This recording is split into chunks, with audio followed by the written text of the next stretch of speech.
7h11 sur Europe 1. Dimitri Pavlenko, vous recevez ce matin la magistrate Béatrice Brugère. Bonjour Béatrice Brugère. Bonjour Dimitri. Bienvenue sur Europe 1, secrétaire générale du syndicat Unité Magistrat SNM Force Ouvrière. Question avec vous ce matin sur cette énième crise sécuritaire, crise judiciaire ouverte aussi par l'évasion de son convoi cellulaire de Mohamed Amra. Alors peut-être avant de parler de lui et de son profil, ayons une pensée pour les victimes.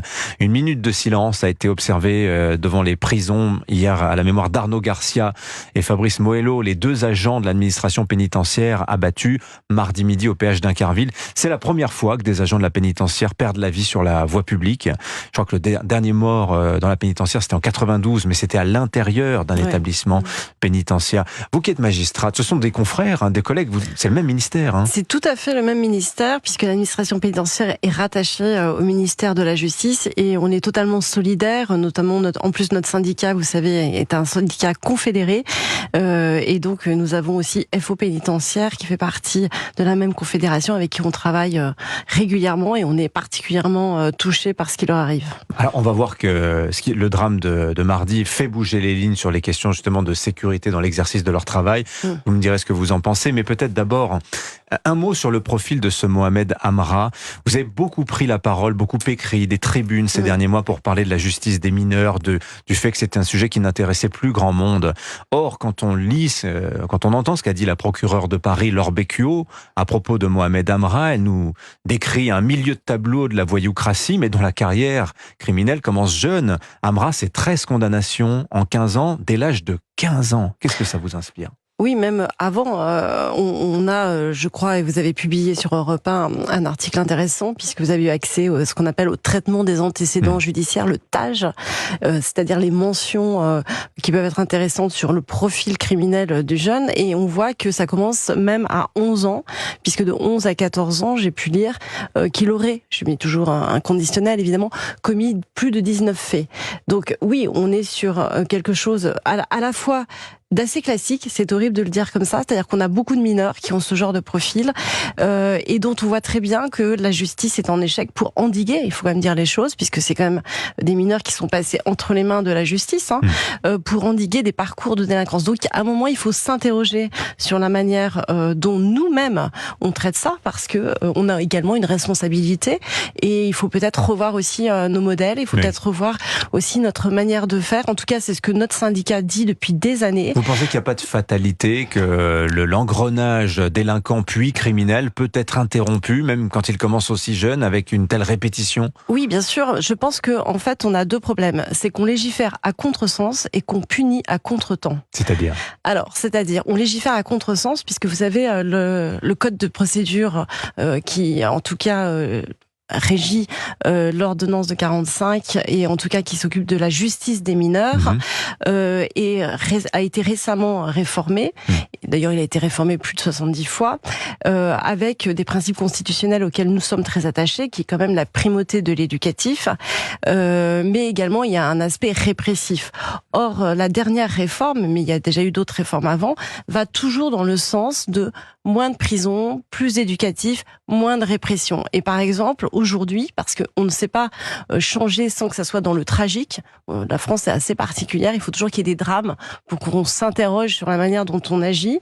Nous avions déjà tiré la sonnette d'alarme en disant attention, il y a un segment de jeunes délinquants, dont sans doute ce jeune fait partie, donc c'est pas du tout la majorité, très jeunes, qui sont ultra violents, sur lesquels il faut stopper tout de suite en fait les parcours de délinquance. Et on le voit, permettez-moi cette incise, mais également ce qui se passe en Nouvelle-Calédonie. On voit des gamins de moins de 15 ans, extrêmement violents, dans des braquages, même des tentatives d'assassinat, etc. Et par exemple, une des dernières réformes, c'était de dire que sous moins de 13 ans, il n'y a pas de responsabilité pénale. C'est-à-dire qu'un mineur sous moins de 13 ans ne peut pas faire l'objet d'une sanction. Il ne peut faire l'objet que de mesures éducatives.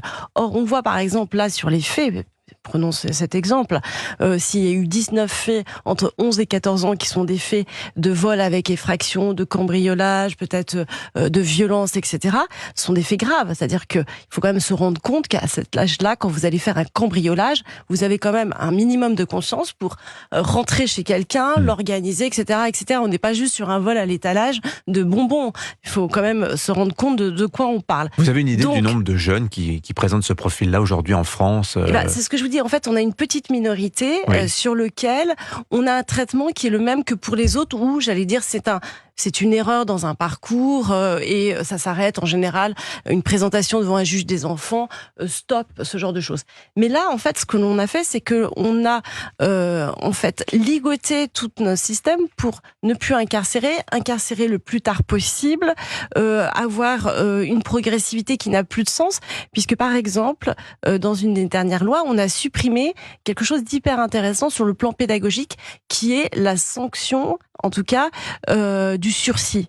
Le sursis, c'est intéressant, c'est la progressivité. C'est-à-dire que vous dites, et c'est de la pédagogie aussi, vous dites, vous avez fait un premier fait, cette fois-ci, rappel à la loi, casier, voilà. Éventuellement un deuxième. Et là, en fait, avant, on révoquait le sursis. C'est-à-dire que si on revoyait la personne, le délinquant revenir, on disait, bon, vous ne nous avez pas écouté, vous n'avez pas entendu l'avertissement, donc cette fois-ci, ça, vous allez, j'allais dire, avoir la sanction, c'est ça le sursis, sur lequel vous avez été puni. Ça a été supprimé par Christiane Taubira. Donc en fait, on est dans un système, et c'est pour ça que les gens ne comprennent pas, où on peut accumuler comme ça énormément de faits, énormément de sanctions. Sans que ça tombe. Et quand on a 18 ans...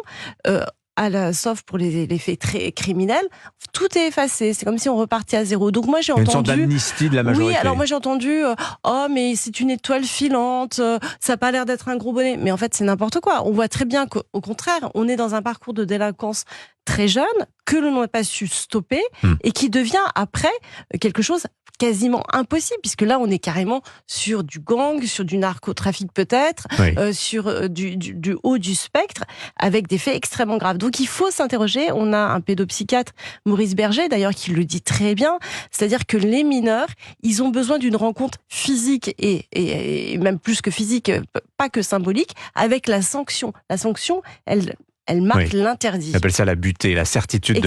Il faut une butée, il faut la certitude de la punition. Maurice Berger qui est venu plusieurs fois nous en parler sur Europe 1. Et on fait l'inverse en réalité. C'est-à-dire qu'on attend trop longtemps avant de sanctionner. Nous, on est pour les ultra courtes peines pour les mineurs, qui seraient justement des sanctions très rapides, très courtes, qui permettraient peut-être de stopper ces parcours de délinquance. Très brièvement, Béatrice Brugère, on a parlé de vos confrères de l'administration pénitentiaire. Alors, ils ont obtenu, après rencontre avec le ministre hier, un renforcement de leurs équipements, le port du holster. Ils réclamaient ces choses-là, le fait aussi que systématiquement l'escorte soit armée, puisque ça a fait défaut. On l'a vu mardi au péage d'Incarville. Je vous ai vu faire la moue, être un petit peu sceptique ou déçu, non Non, pas du tout. Moi, c'est exactement la même réflexion que pour la justice des mineurs. Il faut toujours attendre un drame pour se rendre compte que le problème de la sécurité est un enjeu majeur par rapport à une délinquance qui a changé de visage. Mais n'est-ce pas aux magistrats d'aller dans les prisons? Parce que aussi, quand on les entend, l'administration pénitentiaire, ils disent parfois c'est 5 heures de trajet aller-retour pour 5 minutes de rendez-vous avec le juge d'instruction. Je crois qu'il ne faut pas tomber dans les deux excès. C'est-à-dire qu'on ne va pas tout d'un coup dire on va arrêter les extractions parce qu'une extraction a été un drame comme ça. Non, je pense qu'il faut garder raison et dans l'émotion ne pas faire des propositions. Je pense qu'il y a un vrai débat, sans doute pour développer davantage les visios et pour éviter des extractions qui sont peut-être inutiles. De là à dire que c'est les magistrats qui à chaque fois doivent aller dans les détentions, je pense que ça serait un peu excessif et surtout irréalisable. Parce qu'un magistrat, il vient avec un greffier, souvent les lieux de détention sont loin. Lui-même, s'il passe son temps sur la route, va y travailler. Puis il y a une énorme pile de dossiers sur son bureau. Oui, voilà, donc sans doute qu'il y a un juste milieu entre les deux à trouver et il faudra le trouver. Merci beaucoup Béatrice Brugère d'être venue au micro d'Europe 1. Je rappelle que vous êtes la secrétaire générale du syndicat Unité Magistrats SNM Force Ouvrière. Bonne journée à vous, à très bientôt.